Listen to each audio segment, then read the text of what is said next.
Shalom, salam sejahtera bagi kita semua, salam sehat bagi Bapak Ibu dimanapun kita berada. Kita akan kembali mendengarkan sabda Tuhan pada saat ini, akan tetapi kita terlebih dahulu menyerahkan hidup kita kepada Tuhan, kita bersatu dalam doa. Terpuji dan termulia nama-Mu ya Tuhan buat segala kebaikan dan kemurahan-Mu dalam hidup kami. Pada saat ini kami mau mendengarkan sabda Tuhan. Kiranya Engkau mencurahkan Roh Kudus-Mu kepada kami supaya kami mengerti sabda-Mu. Terima kasih Bapa. Dalam nama Yesus kami berdoa. Amin. Adapun kebenaran firman Tuhan yang akan kita dengarkan pada saat ini, yang tertulis dalam kitab 2 Raja-Raja, pasal 18, ayat yang pertama sampai dengan ayat yang ke-8. Demikian firman Tuhan, mari kita sama-sama membacanya. Maka dalam tahun ketiga zaman Hosea bin Ela, Raja Israel, Hizkia anak Ahaz Raja Yehuda menjadi raja. Ia berumur 25 tahun pada waktu ia menjadi raja, dan 29 tahun lamanya ia memerintah di Yerusalem. Nama ibunya ialah Abia, anak Zakaria. Ia melakukan apa yang benar di mata Tuhan, tepat seperti yang dilakukan Daud, bapa leluhurnya. Dialah yang menjauhkan bukit-bukit pengorbanan, dan yang meremukkan tugu-tugu berhala, dan yang menebang tiang-tiang berhala, dan menghancurkan ular tembaga yang dibuat Musa. Sebab sampai pada masa itu orang Israel memang masih membakar korban bagi ular itu, yang namanya disebut Nehustan. Ia percaya kepada Tuhan Allah Israel, dan di antara semua raja-raja Yehuda, baik yang sesudah dia maupun yang sebelumnya, tidak ada lagi yang sama seperti dia. Ia berpaut kepada Tuhan, tidak menyimpang daripada mengikuti dia. Dan ia berpegang pada perintah-perintah Tuhan yang telah diperintahkannya kepada Musa. Maka Tuhan menyertai dia kemanapun juga ia pergi berperang. Ia beruntung. Ia memberontak kepada Raja Asyur dan tidak lagi takluk kepadanya. Dia yang mengalahkan orang Filistin sampai ke Gaza dan memusnahkan daerahnya, baik menara-menara penjagaan maupun kota-kota yang berkubu. Sampai di sana pembacaan kebenaran firman Tuhan. Bapak Ibu yang Tuhan kasihi dalam Kristus Yesus, hal yang biasa kita melihat pergantian seorang pemimpin di pemerintahan kita. Boleh kita lihat ibaratnya di zaman pemerintahan antara Jokowi dan juga zaman SBY. Di mana setiap pemerintah yang baru, dia selalu berusaha memberikan pelayanan yang terbaik kepada yang diperintahnya. Namun tak jarang para pemerintah yang memerintah di suatu daerah atau pemerintahan, mereka tidak takut kepada Tuhan. Dalam perikop kebenaran firman Tuhan yang sampai kepada kita pada saat ini, jelas di sana diceritakan pada saat itu kerajaan Yehuda masih di bawah pemerintahan Asyur. Akan tetapi setiap orang yang memerintah Yehuda kala itu, mereka selalu melakukan apa yang tidak benar di hadapan Tuhan. Bahkan ketika mereka Tuhan izinkan ditaklukkan Asyur, semuanya itu karena ketidaktaatan mereka kepada Tuhan. Namun setelah Tuhan mengizinkan seorang anak dari Ahaz yang bernama Hizkia memerintah. Dalam ayat yang pertama, ayat pasal 18 ini dikatakan, maka dalam tahun ketiga zaman Hosea bin Ela, Raja Israel, Hizkia anak Ahaz Raja Yehuda menjadi raja. Ketika Hizkia Tuhan angkat menjadi raja, pada saat itu dia masih berumur 25 tahun. Yang notabene-nya masih muda, bisa dikatakan. Namun, apa yang dilakukan oleh Hizkia ketika tampuk pemerintahan ada di tangan dia, walaupun dia masih muda, yang pertama sekali yang dia lakukan yaitu membuat sebuah pembaharuan. Pembaharuan yang benar-benar sangat-sangat berbeda dengan para raja-raja yang jauh sebelum dia. Pada saat itu raja-raja sebelum Hizkia, mereka hanya takut kepada bangsa-bangsa yang ada di sekitar. Mereka hanya menyembah kepada bangsa-bangsa sekitar dan kepada berhala. Karena mereka pikir itu adalah yang benar. Namun Hizkia tidak. Dia hanya takut kepada Tuhan. Dia hanya menyembah kepada Tuhan. Dan dia menyadari sumber segala sesuatu kerusakan di dalam pemerintahan Yehuda, kehancuran mereka, penderitaan mereka, itu bukanlah disebabkan oleh bangsa yang lain, tetapi itu disebabkan karena mereka tidak taat kepada Tuhan. Hal itu Hizkia sadari. Lalu dia memalingkan mukanya dari berhala dan dia datang untuk bersembah kepada Tuhan. Dalam ayat yang ketiga dikatakan ia melakukan yang benar di mata Tuhan, tepat seperti yang dilakukan Daud bapa leluhurnya. Bapak Ibu yang Tuhan kasihi dalam Kristus Yesus, ketika dia sudah percaya kepada Tuhan, dia tidak hanya sebatas berkata dalam perkataan, tetapi dia menunjukkan, dia mempraktekkan, dia melakukan apa yang dia imani di dalam kehidupannya. Dia melihat bahwa apa yang dilakukan oleh nenek moyangnya jauh sebelum Daud atau sesudah Daud yang sudah berpaling dari hadapan Tuhan. Namun dia melakukan seperti apa yang dilakukan Daud. Apa yang dilakukan oleh Daud? Selama Daud memerintah, dia mengizinkan Tuhan memerintah seluruh kehidupannya. Dia takut kepada Tuhan. Maka Hizkia juga melakukan hal itu. Dia buktikan bahwa dia benar-benar beriman kepada Tuhan. Dapat kita melihat dalam ayat yang keempat. Apa yang dikatakan di sana? Dialah menjauhkan bukit-bukit pengorbanan yang mereka bukakan tugu-tugu berhala dan yang menebang tiang-tiang berhala. Semuanya dihancurkan. Semuanya diruntuhkan. Tidak ada ketakutan dalam dirinya. Bahkan patung ular tembaga yang didirikan oleh Musa. Musa, kalau kita lihat dalam kitab Keluaran, bagaimana Musa mendirikan patung tembaga sebagai bentuk bahwa Allah hadir.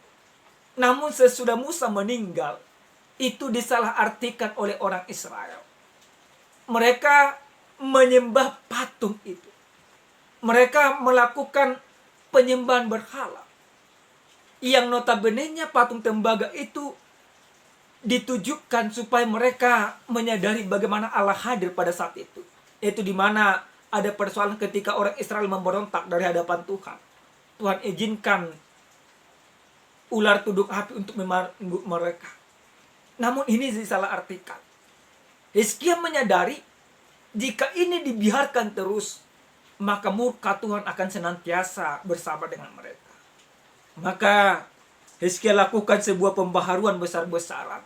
Yang paling utama yang dilakukan bukanlah pembaharuan pembangunan kota, tetapi yang dia renovasi adalah soal iman mereka kepada Tuhan. Yang direvolusi dia bukan pembangunan, bukan administrasi, tetapi dia mulai dari hal yang paling pokok, yaitu bagaimana dia bersama dengan keluarganya menyembah Tuhan. Maka sekalipun banyak tantangan, banyak rintangan, banyak persoalan ketika dia melakukan pembaharuan itu, tetapi dia tetap berdiri dalam kebenaran firman Tuhan. Apa yang dia dapat setelah dia melakukan pembaharuan itu? Dalam ayat yang ke-7 dikatakan, maka Tuhan menyertai dia. Bahkan kemanapun juga ia pergi berperang, ia beruntung. Nah, Bapak Ibu yang dikasihi oleh Tuhan kita Yesus Kristus, hal ini menjadi berita sukacita kepada kita semuanya. Hizkia yang notabene-nya hadir dan lahir di tengah-tengah bangsa yang tidak takut kepada Tuhan, tetapi dia sangat-sangat berbeda dengan bangsa-bangsa itu, dengan orang-orang sekitarnya. Dia menjadi orang yang taat kepada Tuhan. Melalui dia, pembaharuan terjadi bagi bangsa Yehuda. Bapak Ibu yang Tuhan kasihi, Adapun kebenaran firman Tuhan, temanya yang sampai kepada kita pada saat ini dikatakan Injil yang membaharui. Injil berarti kabar sukacita. Nah, menjadi sebuah pertanyaan, bagaimana firman Tuhan, apakah mampu memperbarui kehidupan kita? Bagaimana cara beriman kita di dalam kehidupan? Dalam kebenaran firman Tuhan ini, hal yang pertama yang harus kita imani dari perikop ini, yaitu orang yang hidup di dalam Injil harus melakukan yang benar. Bapak Ibu yang Tuhan kasih, banyak dari kita di dalam kehidupan ini, kita katakan bahwa kita sudah hidup di dalam perjanjian baru, bahwa kita sudah hidup di dalam firman Tuhan. Tetapi faktanya, realitanya, kita tidak melakukan pembaharuan di dalam kehidupan kita. Maka setiap orang yang hidupnya benar-benar hidup di dalam Injil Tuhan, maka dia harus melakukan yang benar di dalam kehidupannya. Seperti Hizkia dalam perikop kita ini. Dia katakan dia menyembah kepada Tuhan. Dia tunjukkan itu dengan cara melakukan yang benar sesuai dengan kehendak Tuhan. Dia tidak mau berkompromi dengan segala kejahatan yang ada. Walaupun sebenarnya kalau dia mau untuk melakukan penyelewengan bisa-bisa saja. Tapi dia tidak mau. Maka ini menjadi acuan bagi kita.